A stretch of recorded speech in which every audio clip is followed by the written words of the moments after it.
né, descobri que o filho dela é meu amigo. Não, isso não liga, Obrigada. E aí não tinha percebido que por uma falha, né, eu imaginei, na época, liguei na verdade ao Sindiveg ao ABELA e na verdade ao Sindiveg ao projeto Colmeia Viva, tanto que ela mesmo me alertou, né, são estudos diferenciados. Aí eu a convidei para vir aqui, em nome, né, da Associação Brasileira de Estudos de Abelha, colocar as suas impressões e poder colaborar conosco nesse trabalho que eu espero que seja frutífero. Gente, mais nada, obrigada e peço desculpas. Alguém não assinou a lista ainda, gente? Não assinou, por favor, levante a mão. Ô Yuri, você leva? Doutor Ivan, peço desculpa ter chegado atrasado, porque eu não consegui adiar o compromisso que eu tinha de manhã. Eu agradeço a ter vindo de última hora, desculpa nenhuma.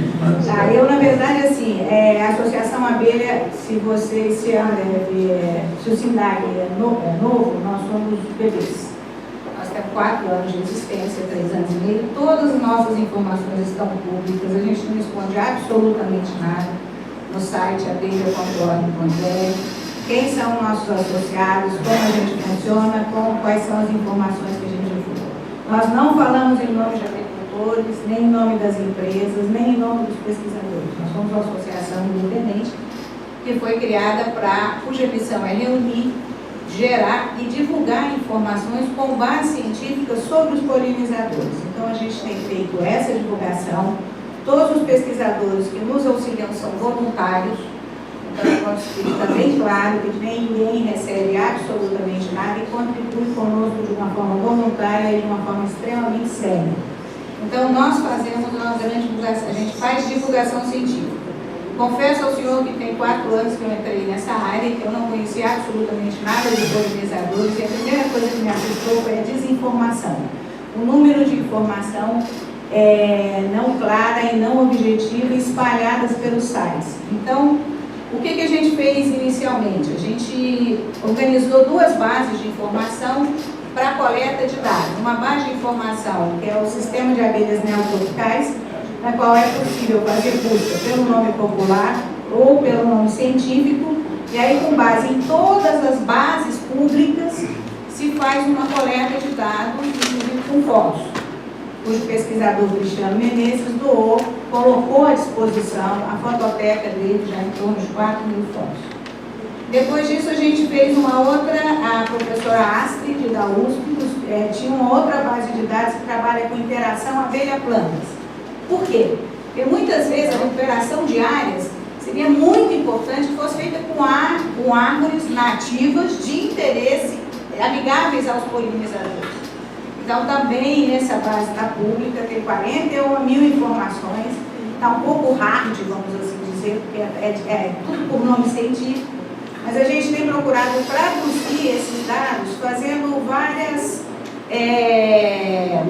planilhas de informação, em que a gente, por região, mostra quais são as principais árvores, qual é o período de floração, que tipo, se é estaquia, se é árvore, se é semente, o que é, e aonde pode, dependendo, havendo disponibilidade de informação pública, a gente torna público os herbários aonde tem esses dados.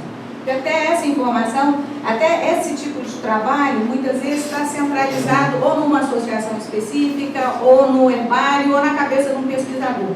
Então é muito importante passar isso para a sociedade. Eu só vou falar de uma outra base de dados antes de entrar nesse trabalho, nessa parceria com o CNPq. Outra plataforma que a gente criou na parceria com o professor Malaspina também, que é o que a gente chama de plataforma de assessoria, lá onde tem informações, sistemas de plataformas, que é uma plataforma de gestão de apiários. Ela é voluntária, participa apicultores ou associações, que a gente procura georreferenciar a colmeia, mas não é só georreferenciar a colmeia. Saber as culturas que estão em lado, qual é a mortandade, se tem boas práticas, não tem boas práticas, se ele é dono da terra, se ele não é dono da terra. Então, ela é voluntária. Então, o apicultor participa, ou o melicultor participa se quer. Ela é um trabalho de planejamento, é uma ferramenta de planejamento para a melhor utilização, o melhor rendimento dos apiários. Consequentemente, derivado dessa plataforma, nós fomos procurados por um apicultor que quis fazer um experimento conosco de boas práticas apícolas.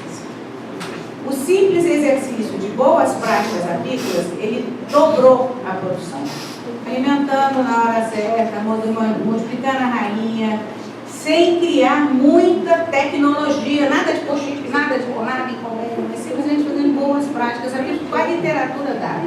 Esse experimento está em curso ainda em Itatinga, com um apicultor de Itatinga. E nós vamos começar um outro no Rio Grande do Sul, com a Coapampa, uma cooperativa de produtores do Pampa do Rio Grande do Sul, também para disseminar e capacitar apicultores em boas práticas apícolas. Então, são várias informações que a gente foi gerando e disponibilizamos todas 100% de acesso público. Cada pesquisador nosso que participa de um congresso, ele é, com licença, aspas, mas ele tem a obrigação de, ao retornar, fazer um depoimento, trazer uma informação dos avanços que estão sendo relatados nesse congresso para que a gente possa incorporar e divulgar no país. Então, recente congresso de insetos sociais, internacional de insetos sociais, nós colhemos vários depoimentos sobre os avanços da pesquisa para que se analisar se são adequados ou não ao país. Nós fizemos uma parceria com a Embrapa, então temos uma parceria com a Embrapa, onde podemos fazer cursos, divulgação de trabalhos e parceria com os pesquisadores. E temos uma parceria com o CNPq. Me falaram que o senhor citou essa parceria, não sei exatamente o que gostaria de saber, mas essa parceria com o CNPq foi que a gente considera muito importante que se use um instituto ou uma instituição brasileira que trabalha, tem a experiência de apoiar pesquisa e desenvolvimento. Porque se uma empresa apoia diretamente, aquela pesquisa nunca vai ser aceita. Porque, lógico, ela foi contratada pela empresa. Então, nós procuramos o CNPq, propusemos uma parceria para apoio a pesquisas, seguindo todo o procedimento do CNPq. A ideia, né, de falar sobre a questão da parceria, desse chamamento que houve, desse edital, tentar focar para nós aqui dentro do objeto do inquérito, né, que é a intoxicação de abelhas e essa relação com a aplicação aérea de agrotóxicos, né? O que foi pensado, né? Eu li o chamamento, mas em resumo aqui para a plateia, o que foi pensado, se existe uma expectativa de prazo, qual o produto a ser gerado? A expectativa, as pesquisas têm prazo máximo de 3 anos, mas elas têm uma vez por ano, tem que gerar resultado e tornar de público. Das 5 linhas de pesquisa, duas eu diria que podem ter uma ligação direta com o inquérito, que é uma parte de ecotoxicidade, para saber como é o impacto de ecotoxicidade para as abelhas nativas, porque a gente não tem essas informações em comparação com a apis africanizada, e a outra parte toda de pesquisa básica mesmo, volume de coleta de pólen, de cera, de informações básicas das nativas brasileiras, para que isso sirva de subsídios aos órgãos reguladores e a quem interessar, para essa informação para servir de base. Além do mais, a gente também está apoiando, uma das linhas de pesquisa é saber onde estão nossas abelhas nativas.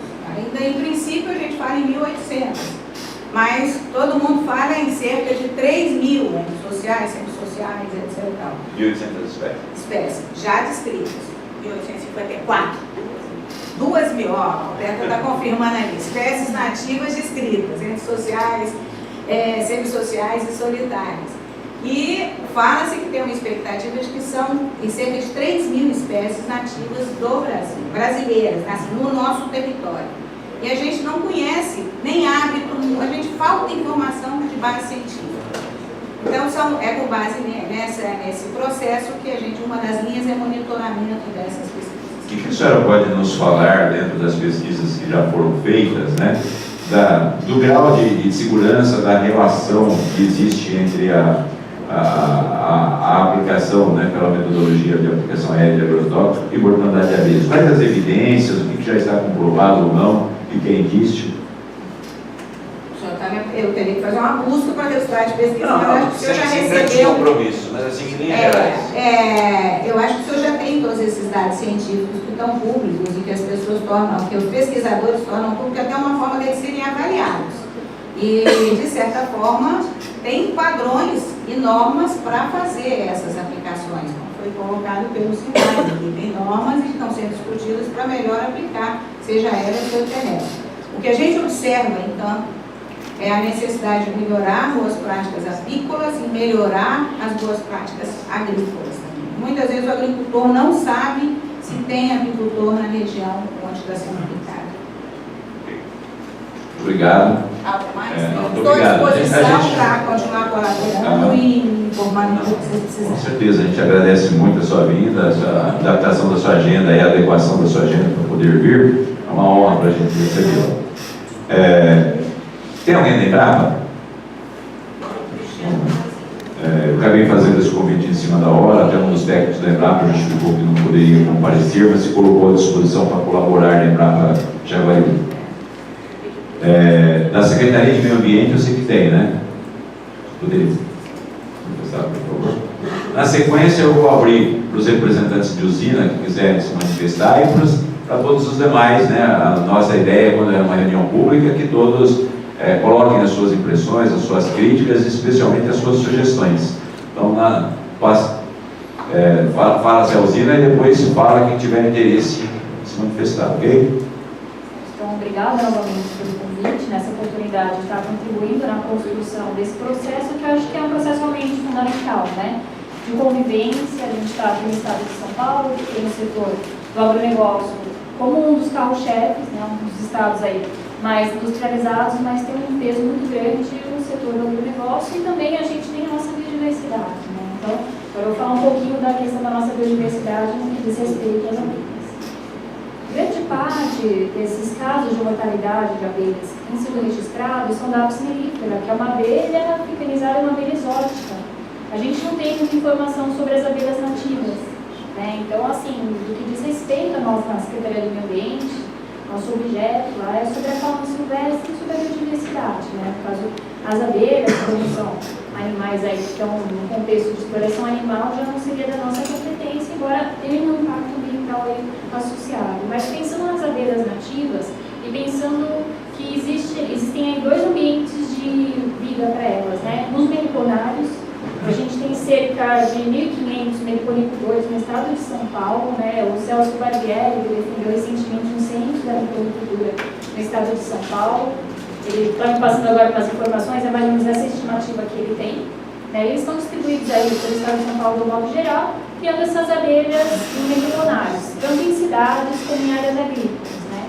Infelizmente, a gente teve recentemente uma notícia da morte de algumas abelhas aqui em Artur Nogueira, algumas é uma quantidade grande, né, 80.000 abelhas nativas, do seu Everlindo, um meliponicultor bastante antigo, né, e assim, até onde sei, eu conversei hoje com algumas pessoas, ele não sabe direito qual o princípio ativo que estava envolvido, né, ele só sabe que assim, uma parte dessas abelhas não retornou para as caixas, outras voltaram para o meu camaleão e levaram o veneno, na verdade, para as outras caixas. Era uma coleção bastante grande de abelhas e fica aí a dúvida, né, do que pode ter acontecido. E outro ambiente devido a essas espécies são as matas, né? Tanto nas áreas protegidas, nas unidades de conservação, quanto nas reservas legais e as áreas de preservação permanente. Então, assim, pensando assim, fazendo um recorte agora para a cultura da cana, que é a cultura que eu acabo acompanhando mais lá na Secretaria do Meio Ambiente, por conta do protocolo que estava mais verde, né? A gente sabe que as abelhas, elas não têm essa atração pela cana-de-açúcar, né? Elas não vão polinizar a cana-de-açúcar. Então, assim, o ambiente preferencial delas é a mata, onde elas deveriam permanecer e ter seus recursos, tanto para nidificação, essas abelhas nativas, elas fazem seus ninhos nos outros das árvores, ou nos solos, né? Em alguns outros substratos também, até às vezes em blocos, em muros, nas cidades elas fazem, mas na mata seria mais isso, em troncos, em outros de árvore e nos solos, né? Então, assim, o ambiente para ela nidificar seria esse. Os recursos que elas buscam nas matas são o pólen, o néctar, as resinas que elas usam para fazer o própolis, né? Própolis, proteção da cidade. Usam própolis para esterilizar o ninho e tornar a vida delas possível, sem micro-organismos, né? Então, assim, é muito importante que nos reflorestamentos a gente coloque, né, como a doutora colocou, espécies que sejam fontes desses recursos para as abelhas. Então, pensar, quando fazer um projeto de reflorestamento, em planejar para que ele tenha espécies florescendo durante o ano inteiro e não só florescendo, mas que também tem espécies que forneçam as resinas, o pólen que elas precisam, o néctar. A gente está trabalhando lá e foi bom saber que também tem essa fonte de dados numa lista de espécies de ocorrência regional do Instituto de Botânica, é porque elas florescem, o tipo de recurso que elas fornecem e as abelhas que elas atraem. Então, acho que a gente consegue fazer um casamento aí entre o banco de dados, isso vai ser fabuloso para a gente conseguir planejar os reflorestamentos, né, e deixar o ambiente saudável para essas abelhas. Então, dessa forma, a gente acredita que elas vão conseguir ter os seus recursos e minimizar esse efeito de ter que eventualmente se expor, né, em um lugar em que não seja aí legal para elas estarem naquele momento. A gente sabe que tem dois tipos, vamos pensar assim, grandes classes de inseticidas, né? Aqueles que matam por contato e aqueles que têm efeito sistêmico. Né? Então, ao fechar uma caixa de abelhas, a gente livra elas principalmente desse efeito de contato. Então, por exemplo, lá na Secretaria do Meio Ambiente, a gente tem uma caixa de jataíus, né? Foi uma parceria bacana que a gente fez com o pessoal da SOS Abelha Campeão, e teve um evento que precisou de dedetizar o prédio. Eu fechei a minha caixinha, pus ela num lugar seguro, no outro dia eu fui lá, abri a caixinha, nós estávamos na sala. Era um produto por contato, não tinha problema. Mas se fosse um inseticida de efeito sistêmico, as plantas poderiam absorver esse inseticida e disponibilizar eventualmente os princípios ativos no pólen, né? Isso é uma preocupação da gente. Então, assim, de repente, numa mata você vai usar um produto para controle de formigas, né? E a gente sabe que tem uma molécula que ela é usada principalmente para controle de formigas e pode ser usada nessas áreas, que representaria um risco. Então, assim, uma coisa que a gente gostaria de saber, será que esses produtos estariam disponíveis no pólen, no néctar? Porque a gente pode, de repente, estar fazendo todo um trabalho para controlar a pulverização aérea, para ter as boas práticas, né, na aplicação terrestre, só que pode estar usando um produto para controle de formiga no reflorestamento que vai ser tóxico para o ambiente. Então, daí, né, ficaria novamente uma situação ruim para elas. Né? Então, acho que assim, tem vários pontos para a gente trabalhar. No protocolo do setor supraenergético, a gente conseguiu abordar essa questão dos agrotóxicos em 3 frentes, né, na proteção à fauna, fazendo, né, uma parceria com os signatários para que eles divulguem as informações de proteção à fauna mediante esse PAT, nos seus informativos. Na questão dos reflorestamentos, né, que a gente vai fornecer essa lista orientativa, e na questão dos agrotóxicos, né, entrando a questão da pulverização aérea, da observação das melhores práticas, e na observação bastante assim estrita, né, da contratação das empresas de pulverização. Controle biológico sempre que possível e evitar produtos tóxicos para as abelhas. E por fim, só uma curiosidade, em várias oportunidades eu perguntei para técnicos mesmos, né, de usina, se eles tinham o costume de ler bula de remédio. Ninguém levou para o braço. Eu falei bula de agrotóxico. Silêncio. Né? Então, assim, muitos produtos que são tóxicos para as abelhas, eles têm informação lá, eles têm que ter obrigatoriamente. Mas quem liga? Né? É mais fácil ver aqueles pictogramas, se você vê o peixinho morto, a caveira. Por que não criar um pictograma de abelha? Por que a gente não pode fazer isso aqui no estado de São Paulo? Um símbolo, se tem uma abelha, né? É mais fácil visualmente. Então, acho que tem várias coisas que a gente pode fazer juntos e a gente fica à disposição para colaborar. Alexandre? Carolina, deixa eu ver se eu compreendi corretamente. Desse trabalho do protocolo, então vocês também estão trabalhando com essas 3 frentes. Isso. Você poderia só explicar um pouquinho melhor no que consistem as propostas em relação à questão desses protocolos relacionados à questão do fauna? Sério, gentileza, tudo bem. Então, assim, são uma série de diretivas que a gente tem no protocolo agroambiental, elas são voltadas para usinas e fornecedores de cana. Né? Esse é o foco desse protocolo. A diretiva que trata de fauna, basicamente, a gente colocou nossa equipe da Secretaria do Meio Ambiente à disposição para tratar de assuntos relacionados à fauna, convivência, conflitos humano-fauna. Então, por exemplo, está aparecendo, sei lá, onças na minha área. O que a gente pode fazer? Como alertar o colaborador? O que ele fazer quando tivesse encontro com a onça? Ou então uma questão, a febre maculosa, que a gente está vendo de com força no estado. De que forma o colaborador pode, né, se preparar? A febre amarela. Então, assim, a gente quer dar esse treinamento para os técnicos das usinas e das associações de fornecedores de cana para que internamente eles repliquem isso para os seus colaboradores. Né? Então, assim, é um conhecimento novo, a fauna está voltando agora para as áreas agrícolas. Né? Então, a gente quer, assim, tanto que as signatárias passem para a gente as ações que eles têm em prol da fauna, como a gente consiga treiná-los, né, para que eles multipliquem essas informações internamente e, eventualmente, através de jornaizinhos, para a comunidade do entorno, a gente consiga também estabelecer aí uma convivência mais harmônica com a nossa fala. E no caso dos agrotóxicos, as diretivas são mais ou menos trabalhadas em que sentidos em relação às abelhas? Isso. Em relação às abelhas, entra a questão da pulverização aérea, da observação das melhores práticas, as coisas que a lei já preconiza, né?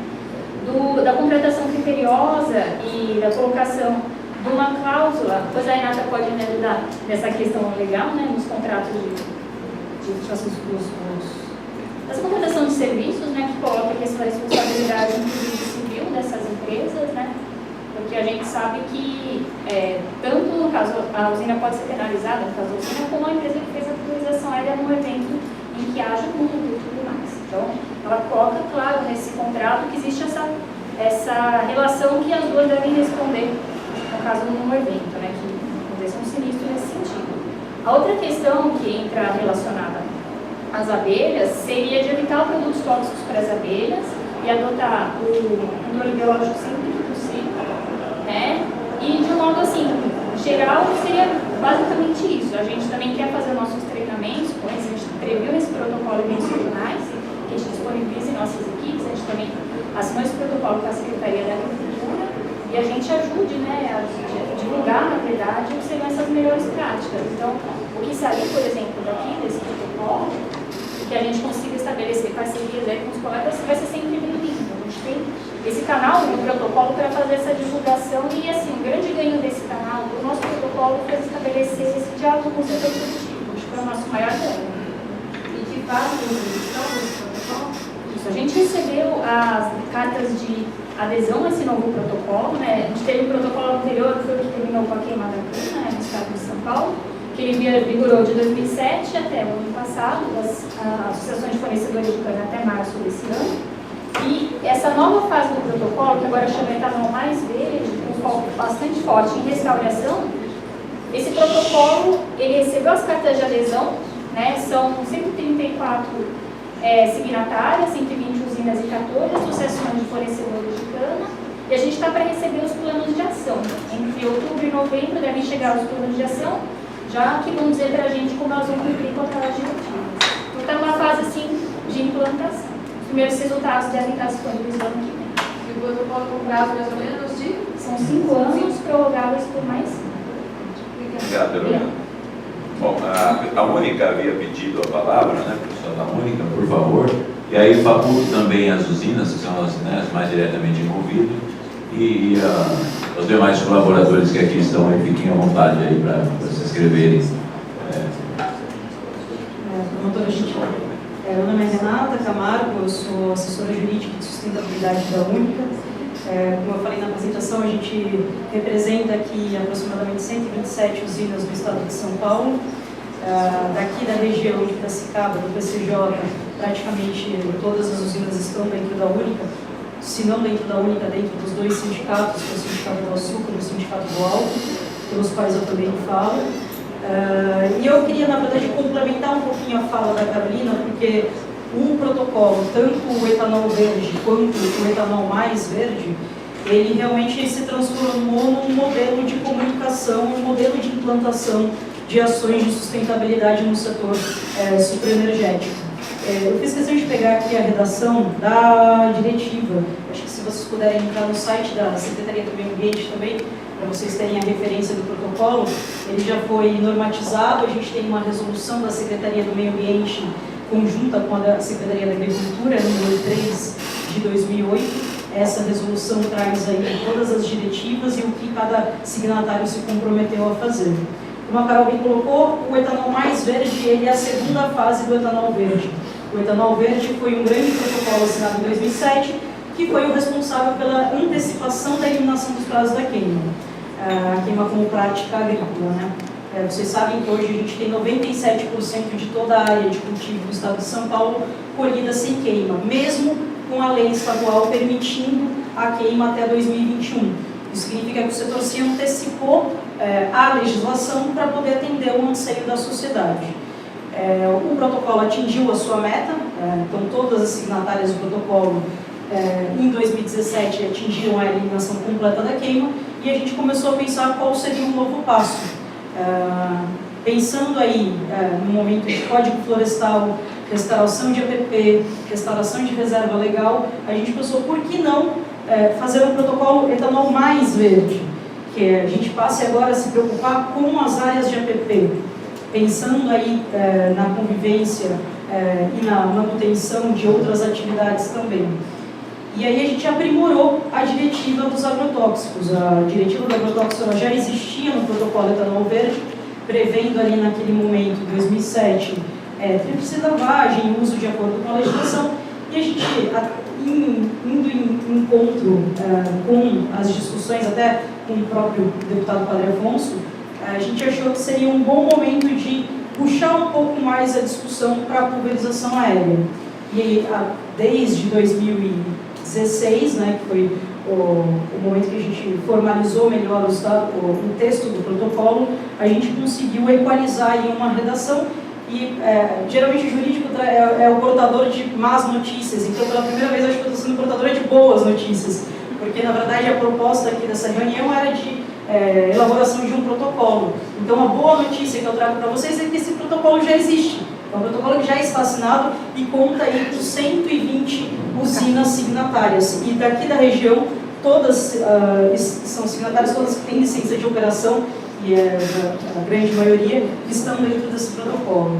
Ele está conforme isso que nós estamos propondo? Eu queria ler para vocês, porque eu acho que vocês vão se sentir bastante tranquilos com a redação. A dinâmica do protocolo funciona assim: a gente tem a diretiva e aí depois a regulamentação da diretiva, que é um pouco mais completa. Então a diretiva que trata de uso de agrotóxico é a diretiva H. Ela basicamente traz aí de maneira genérica. Então a gente tem adotar boas práticas na aplicação, armazenamento e destinação das embalagens vazias de agrotóxicos, promovendo a tríplice lavagem, o treinamento adequado dos operadores e o uso obrigatório de equipamentos de proteção individual.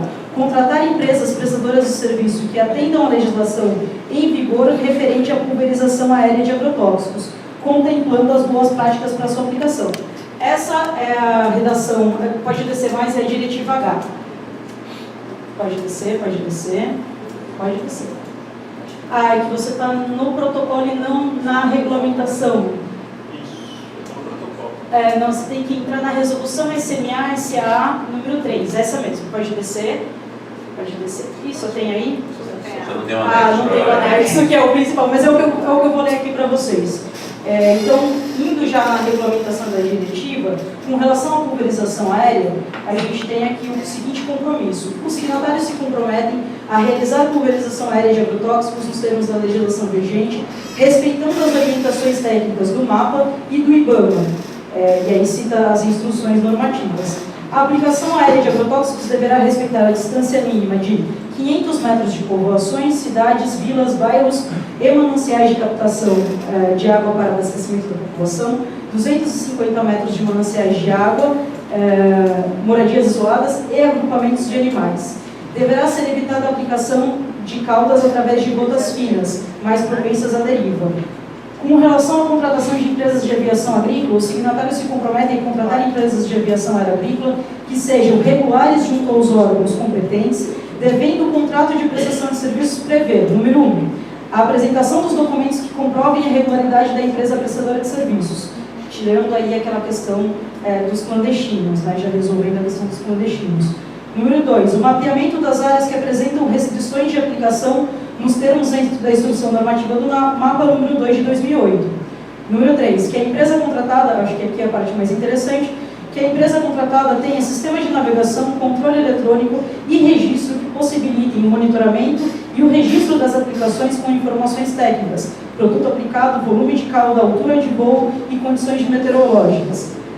Além disso, disponibilização dos mapas com as indicações das áreas aplicadas e posicionamento das faixas de segurança em conformidade com a legislação vigente. E, por fim, cláusula de responsabilidade civil, penal e ambiental esclarecendo contra as obrigações da empresa contratada em caso de eventual dano a outras culturas decorrentes da prestação de serviços. Além disso, os signatários do protocolo deverão informar anualmente às secretarias a relação de empresas contratadas para a prestação de serviços de pulverização aérea, bem como se estas estão certificadas em relação à atividade de aviação agrícola, no caso, o CAS, que é a certificação de aviação aeroagrícola. Né? Além disso, os certificados deverão observar a legislação vigente sobre o uso e manejo adequado de agrotóxico, porque não necessariamente vai ser aéreo, né? Incluindo, mas não se limitando, o disposto que ele vem às regulamentações do Ministério do Trabalho e Emprego, que é a NR31. E por fim, os signatários do protocolo deverão observar as bulas dos produtos a serem aplicados nos cultivos, que apresentem orientações sobre toxicidade para abelhas e as orientações quanto à sua proteção. Preferencialmente, os signatários deverão adotar o controle biológico, bem como buscarão a redução da classe toxológica dos produtos utilizados. Além disso, o grupo executivo do protocolo, que é formado por Secretaria do Meio Ambiente, Secretaria da Agricultura, CETESB, Orplana, que é a entidade representante dos fornecedores de cana-de-açúcar, e a única, se compromete. Então, o grupo executivo ele se comprometeu a estabelecer uma comunicação com as associações de agricultores, e esse, nesse momento, é a nossa maior dificuldade, para identificar a localização dessas caixas. Então, assim, eu não sei se tem alguma associação de apicultor aqui nessa reunião hoje. Tem alguma associação? A PIR de Rio Claro? Eu queria só deixar claro, assim, hoje a nossa maior dificuldade realmente é a comunicação com os apicultores. A gente não consegue quebrar essa barreira, essa aversão ao setor. Então, a nossa dificuldade aqui é buscar parceiros que sejam escutados pelos apicultores. Por isso a necessidade do protocolo, por isso a gente formalizou esse protocolo, trazendo responsabilidades para o nosso setor. As outras diretivas são todas muito interessantes também, acho que vale a pena vocês se debruçarem. É um protocolo, a exemplo do etanol verde, a gente tem toda a certeza que o etanol mais verde vai trazer resultados ainda melhores para o estado de São Paulo. Mas a gente tem essa dificuldade. O Abelha tem a dificuldade de ter a comunicação porque ele tem a participação de empresas produtoras dentro dos seus associados. Então, assim, quem tem, de fato, comunicação com os apicultores para que a gente possa fazer esse protocolo, pelo menos nessa diretiva, porque as outras a gente consegue tranquilamente, que depende aí um pouquinho do apicultor para que a gente consiga colocar isso em prática. Né? Nós já estendemos, mas o assunto está interessante, então vou me permitir mais duas perguntas para se possível uma resposta bem rapidinho. Claro. Ele já está sendo aplicado, ele tem um prazo de início e final, e qual que seria, pelo que eu percebi, ele é um anexo da resolução, isso. Portanto ele teria a força normativa? É isso aí. O protocolo, assim como a versão anterior dele, ele tem uma característica... Ele foi bastante prorrogado, nossa preocupação... Não, o protocolo anterior não foi prorrogado. Todas as diretivas do protocolo foram atendidas dentro do prazo definido. A exceção, no caso do protocolo, foi para pequenos fornecedores de cana-de-açúcar que não conseguiram fazer a adequação das suas áreas de cultivo, mas o resultado final do protocolo anterior, ele não foi prorrogado. A gente tem aí 97% de toda a área do estado de São Paulo colhida sem queima. Esses outros 3% se referem praticamente a empresas que não aderiram ao protocolo, tá?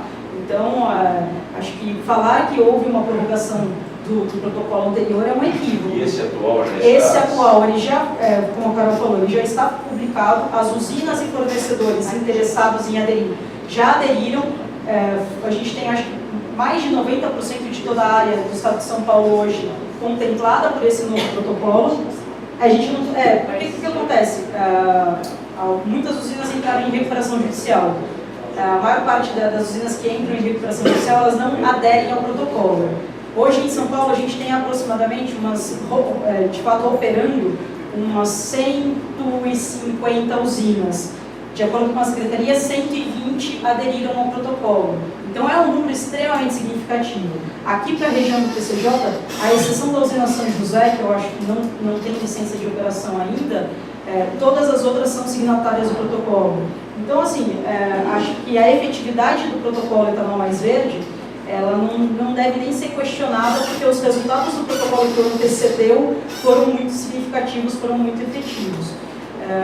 Só para deixar claro, então, com relação aos prazos, a partir de agora, as usinas têm até novembro para apresentarem um plano de ação, já indicando para cada uma das diretivas quais são são as ações que elas estão tomando, isso vale tanto para a usina quanto para fornecedor de cana-de-açúcar. A partir do ano que vem, recebendo todos esses planos de ação, a gente começa a fase de visita nas unidades e também de realização dos workshops, tanto com Secretaria do Meio Ambiente quanto com Secretaria da Agricultura e CETESB. Então, basicamente, é essa a ideia. Deixa eu só fazer uma pergunta, nós acompanhamos muito aqui na região a questão da implementação do protocolo anterior. E, realmente, em algumas situações, nós verificamos dificuldades em relação à própria efetivação. E isso acabou ganhando mais força por N razões. Eu acho que isso, de qualquer forma, não tira o mérito que envolve a formulação de protocolos e da discussão pelos setores com os órgãos públicos. Eu acho excelente, mas sempre nos preocupa, acho que é natural, a gente verifica se não existisse efetivamente um conflito e todos os problemas estivessem resolvidos, nós estaríamos com esse grau de representatividade aqui nessa própria reunião. Então, eu gostaria de questionar se existe alguma consequência já prevista nesse protocolo em caso de descumprimento dessas diretivas. O protocolo, ele é um protocolo voluntário, apesar da adesão ser uma adesão em massa, né, ele não tem uma natureza fiscalizatória punitiva. Então, a punição em última instância do protocolo é a exclusão dentro do protocolo, ou seja, essa usina deixa de participar do protocolo, esse fornecedor deixa de fazer parte do protocolo, e a partir disso, obviamente, como a gente tem aí órgãos do governo dentro do protocolo, obviamente, se é verificado um dano efetivo, esse dano é encaminhado para a fiscalização. Então, basicamente, é isso que a gente tem como dinâmica do protocolo. Como todo protocolo voluntário, é essa a natureza dele. Ele não tem uma natureza punitiva fiscalizatória, senão deixaria de ser voluntário. Acho que para te dar o conforto, que eu posso te dizer, é bom quando a gente tem resultados consistentes. A gente tem 10 anos do protocolo anterior, que é o protocolo etanol verde, nesse mesmo modelo, e os resultados foram extremamente efetivos. Fora o protocolo agroambiental, eu queria trazer para vocês que as usinas que estão aqui hoje participando dessa reunião, todas elas têm o mesmo, elas dispõem do mesmo sentimento. Todas querem, de fato, a convivência pacífica com as outras atividades. Se não fosse isso, não estariam aqui. A gente tem diversas iniciativas hoje no setor. A COFICO, por exemplo, tem um projeto super interessante chamado Polinizar. É um projeto de convivência em que eles não só cedem como pasto apícola a reserva legal da usina, para que os agricultores coloquem as suas caixas ali, como também eles dão cursos de profissionalização para esses apicultores. E a ideia hoje da Única é a gente transformar, saindo daqui eu estou indo para Catanduva, depois da reunião da APA, eu estou indo para Catanduva para conhecer o projeto da COFICO, porque a nossa ideia é criar esse projeto como um projeto institucional da Única. Então, em todas as regiões a gente tem essa ação também. Obrigado pelas colocações, eu acho que foram bem importantes. Eu pergunto às usinas se nessa manifestação da Única todas já se sentiram representadas ou se tem alguém que quer fazer alguma acréscimo. Entendemos que sim. Já estão representados, né? A PIRC, né, Associação dos Apicultores, né, de Rio Claro, tem intenção em usar a palavra? Aliás, eu devo dizer, por favor, vem para cá. Eu devo dizer que essa era uma preocupação que a gente tinha, mas a preocupação, né, há 2 anos atrás, nós fomos procurados aqui pela PIRC justamente com essa preocupação da mortandade de abelha, e foi aí o pontapé inicial deste inquérito civil. Por favor, o seu nome? Meu nome é Antônio, sou presidente da Associação dos Apicultores de Rio Claro. E esclarecendo melhor, por exemplo, hoje em Rio Claro nós temos mais de 150 apicultores. Só que depende exclusivamente da abelha, tipo assim, 10 pessoas, que depende exclusivamente da abelha. Os demais não. E hoje, para o registro dessas pessoas, o que eles pedem? Eles pedem contrato registrado, eles pedem terno do proprietário. E o proprietário, muitas vezes, eles arregam para participar do usina, né? E eles não têm interesse de fazer um contrato regularizado, porque eu acredito que eles têm algum certo receio até de fazer esse contrato com o apicultor, porque a usina venha retalhar eles, né? Então não é feito. Hoje, como eu falar aqui no estado de São Paulo, tem 91 agricultores registrados, mas só em Rio Claro tem mais de 150. Só que não depende exclusivamente da abelha, por isso que não se tem um registro desse pessoal, que a dificuldade que a usina tem de não ter o contato. Hoje, uma das questões só essa. E o que o senhor acha que poderia melhorar essa situação? Seria assim um registro menos burocrático, tá? Já ajudaria bastante. A burocracia, o custo ou dificuldade de... Não, é a dificuldade de documentação. Porque hoje o proprietário ele não tem direito de fazer um contrato com o agricultor, porque o ganho dele vem da usina. Alguém gostaria de se manifestar sobre isso?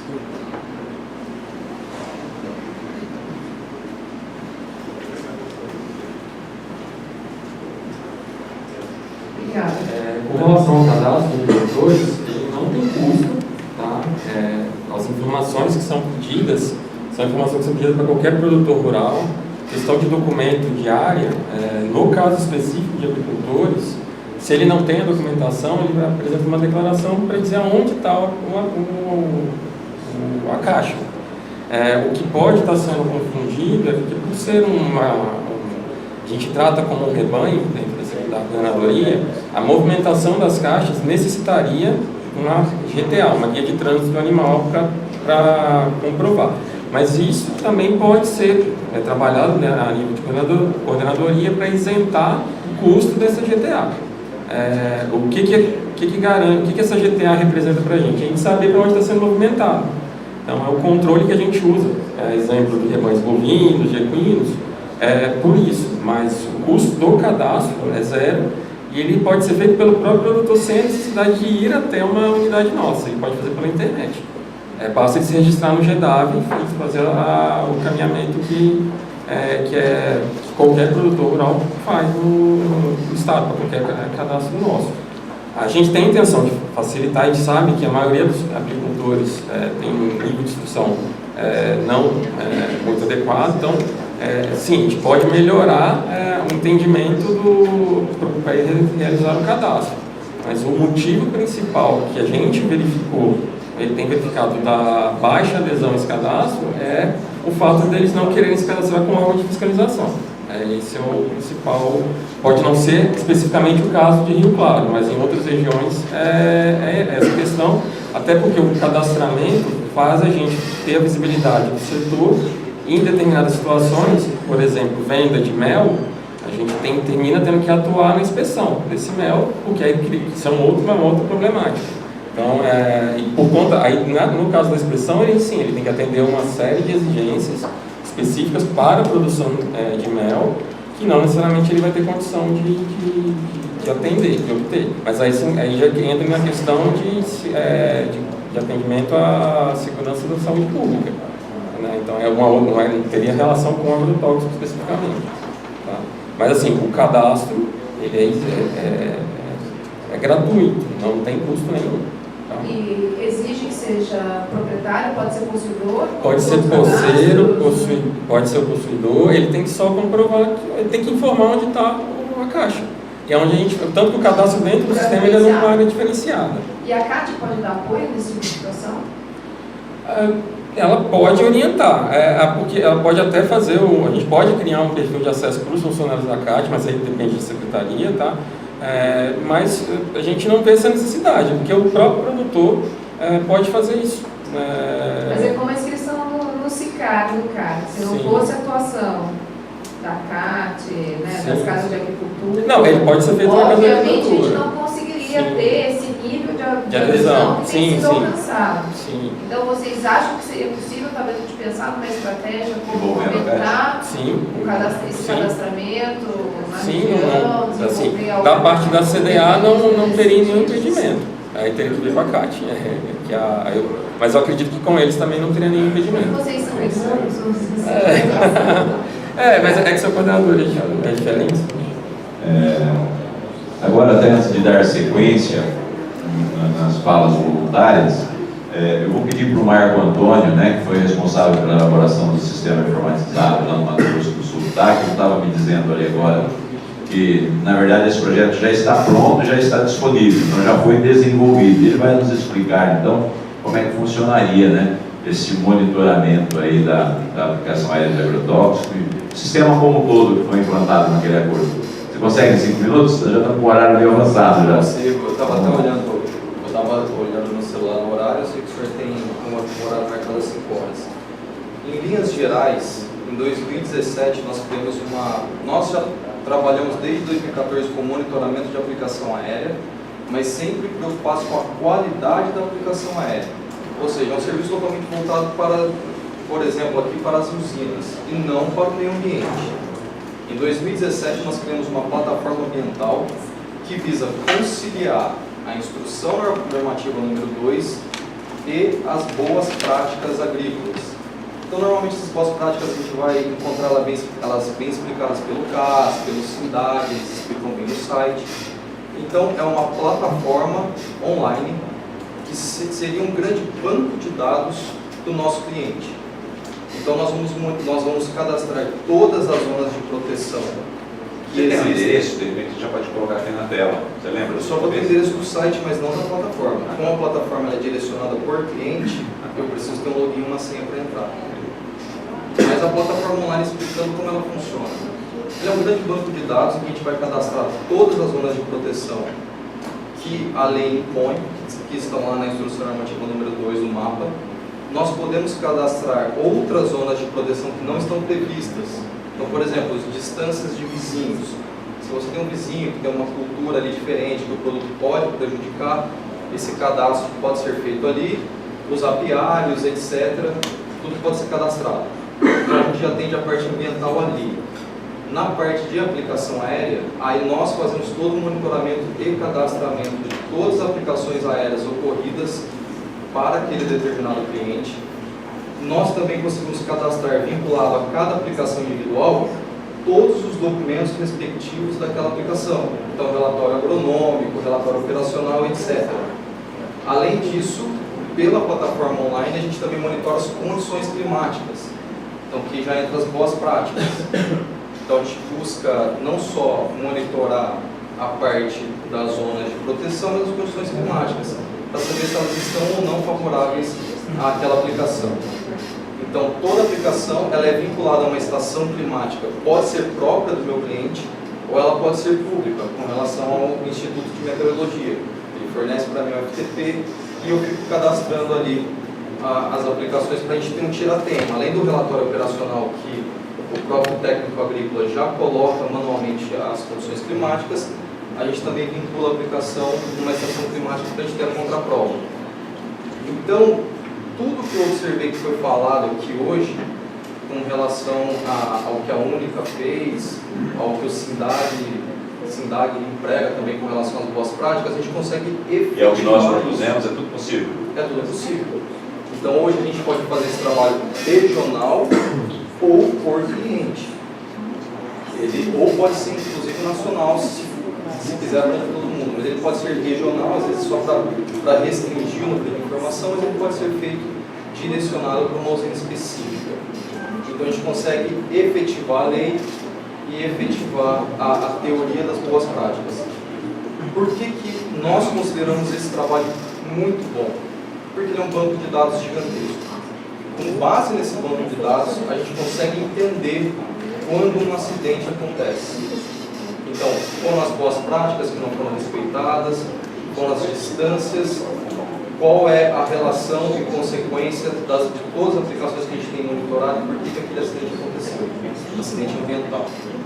E, num caso de um tiratema, também pensando já na parte do cliente, quando um terceiro às vezes pode reclamar que o avião passou perto da minha casa, tudo vai estar cadastrado ali. E nós temos vários protocolos de segurança para garantir que nenhum dado pode ser modificado. Então a gente pensou em todos esses lados e implementou esse sistema. Hoje ele funciona, ele já está ativo, ele está ativo no cliente. Até o Dr. Ivan já citou qual é o nosso cliente aqui. Mas ele é expansível para qualquer um que tem interesse. Acho que sobre o sistema é só isso. Obrigado. Muito obrigado por ter se deslocado lá, se disposto a convite do professor Malaspina, né? Essa vinda dele. Agradeço ao professor Malaspina também pela indicação.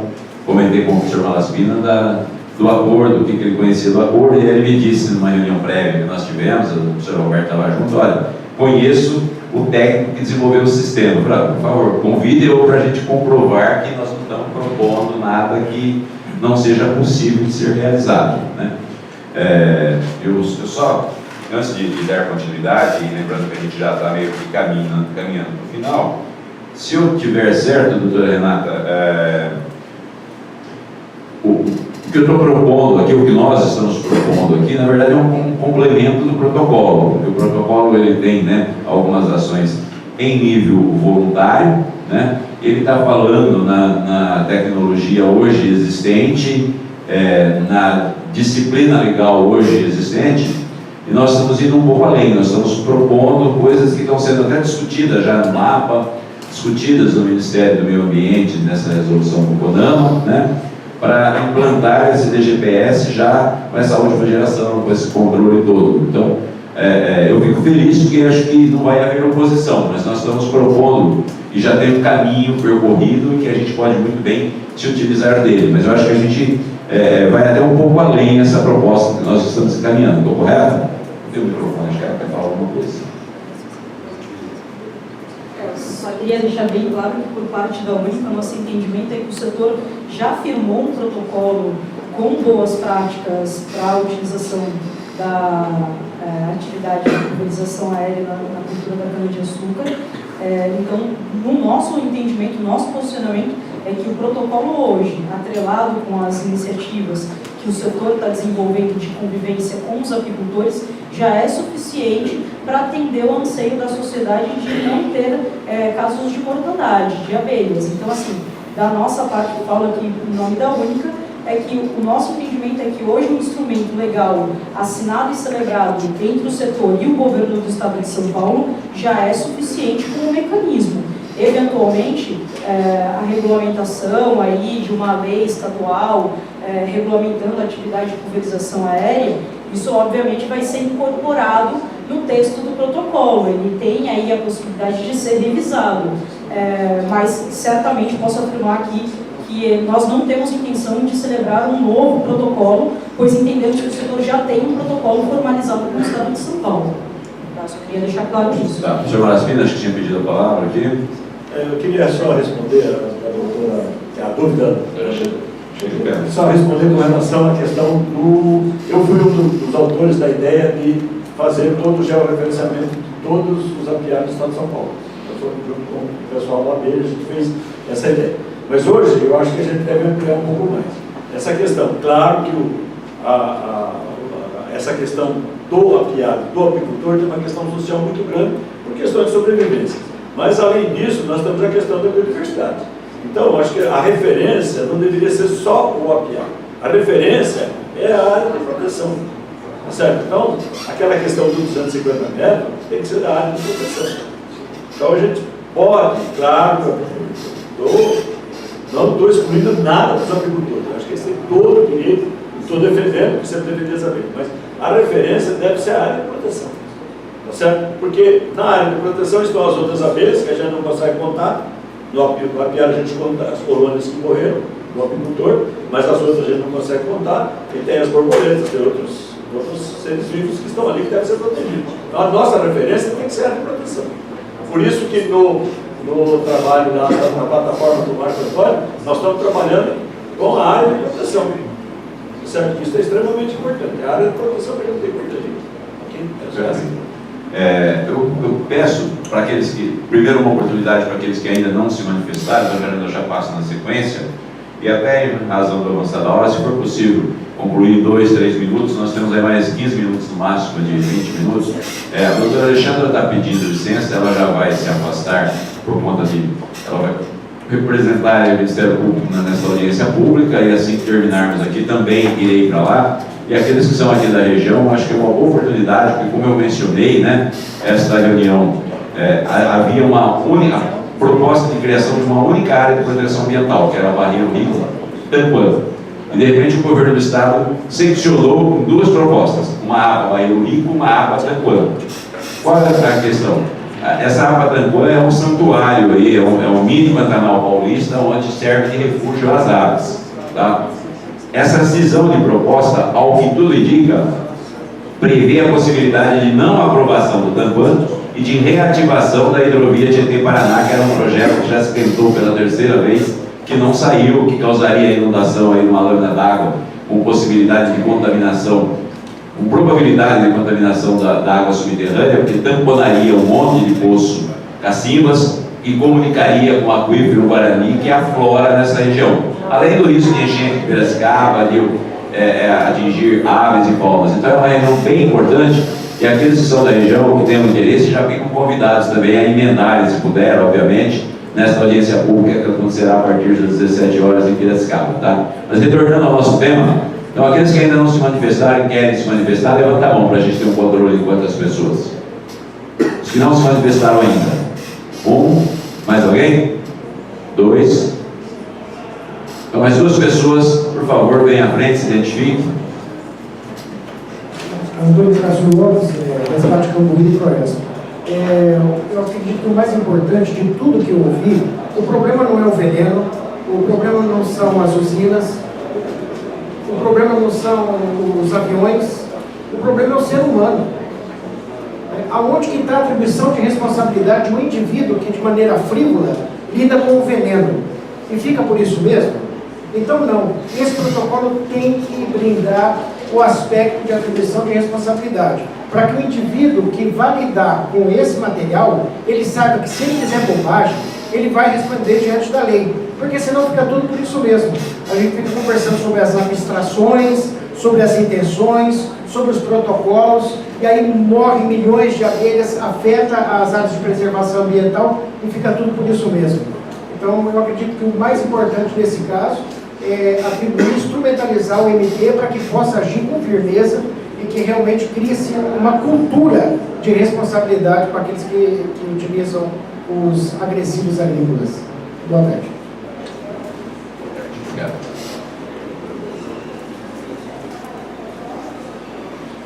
Boa tarde, Marcelo Scapini, Fundecitrus.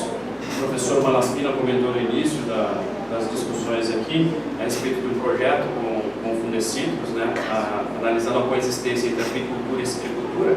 Na verdade, só gostaria de fazer um complemento, né? Essa é uma das iniciativas que o Fundecitrus tem para tornar a silvicultura mais sustentável, né? Não só nessa questão, tendo em vista que a silvicultura hoje passa por um problema fitossanitário muito grave, que é o greening, que já tem 18,15% das plantas infectadas no setor. Uma vez infectada, a planta tende a morrer. E, em decorrência disso, o Fundecitrus estuda o controle dessas pragas e doenças, né, que inclusive esta bactéria é transmitida por um inseto, e a necessidade, então, de fazermos o controle desse inseto. Esse controle, muitas vezes, por exemplo, na pulverização aérea, é feito pontualmente, né, mas estamos preocupados. E, em relação a isso, temos esse projeto para provar que é possível a coexistência entre apicultura e silvicultura, bem como também acabamos de lançar um bioinseticida, que é a base de um fungo, para a gente poder controlar esse inseto sem ter algum impacto ao meio ambiente. Também estamos chegando na finalização de uma molécula feromonal para atrair esse inseto, para que a gente também consiga reduzir mais. Além das pesquisas relacionadas com a adequação do volume de cauda, e que a gente provou que com uma regulagem adequada do equipamento dá para economizar em torno de 70% do volume de água e em torno de 50% a 70% da quantidade de produto também aplicado. Então, isso nós, na pulverização aérea para o cítrico, é isso? Nessa questão das adequações na terrestre. Mas a aérea, né, nós aplicamos a quantidade recomendada, mínima recomendada na legislação, e também fazemos uso de todas as boas práticas relacionadas à pulverização aérea. Então nós temos esse conjunto de medidas, bem como também um manual para auxiliar os silvicultores a fazer as suas pulverizações e ter a máxima boa convivência entre a apicultura e a silvicultura. Além disso, nós também temos um sistema chamado alerta fitossanitário. Esse alerta fitossanitário, nós usamos armadilhas amarelas adesivas instaladas em todo o parque citrícola. Nós temos em torno de 28 mil armadilhas instaladas, e essas armadilhas elas são analisadas quinzenalmente, na qual a gente consegue avaliar a população desse inseto